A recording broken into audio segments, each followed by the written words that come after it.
First, we need to figure out where is copper at. Copper's in various items like electrical wire. It's also in motors. You find more copper in some items than others. Something like this would have a lot of copper in it. Sometimes the copper is not pure. This is copper coated aluminum windings. There's copper on circuit boards as well.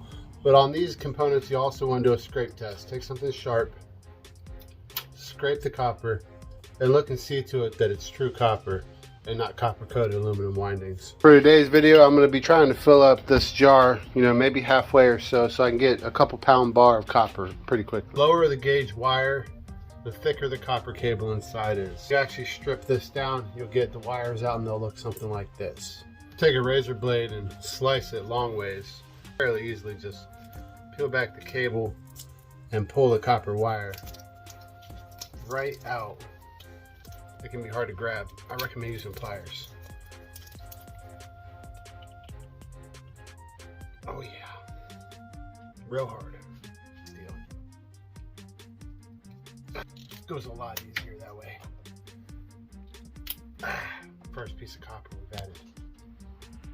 The rest of that copper wire. Old style TVs like this. All right, the majority of the copper lies in this cable right here that wraps around the whole screen. I don't know why this cable's here, it's weird. But this cable, it's always sticky. I don't know why, but it's a nice thick cable usually, and the older TVs have even thicker ones than this. This is pure copper as well, around the tube itself. And you can take this off pretty easily.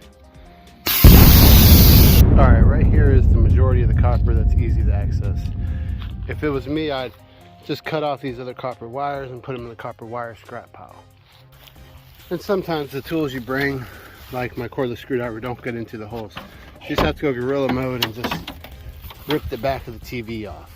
Then you can see that really nice copper wire there and that important part you want there. Imagine how much copper would be inside of a motor like this. AC units are loaded with copper. I mean, these are all copper wires. It's the AC tubing that has the most valuable copper.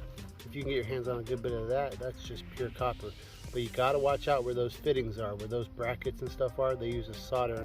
You want to get a good distance away from those before you cut any of that copper wire off. So we're not gonna mess with that. But if you can get inside of the AC unit, there's a motor in there, and there's a lot of aluminum coils and stuff in there. And this is actually just a really valuable piece of scrap metal that you want to find if you could. Inside of microwaves have some copper in them as well. This is one of those transformers, but it's probably copper coated aluminum windings. A lot of the new stuff is. And this is the exhaust fan on a microwave, and that looks like pure copper there. Motors come in all shapes and sizes, so trying to find motors really not that hard. Washing machines, dryers, anything that has a moving component has a motor in it, and the more powerful that moving component, the bigger the motor. And many people overlook dishwashing machines.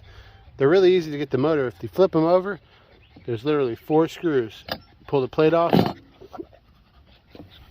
all of the copper windings come right out, no problem. There's another style pool pump motor, just so you can see the variety of motors there are.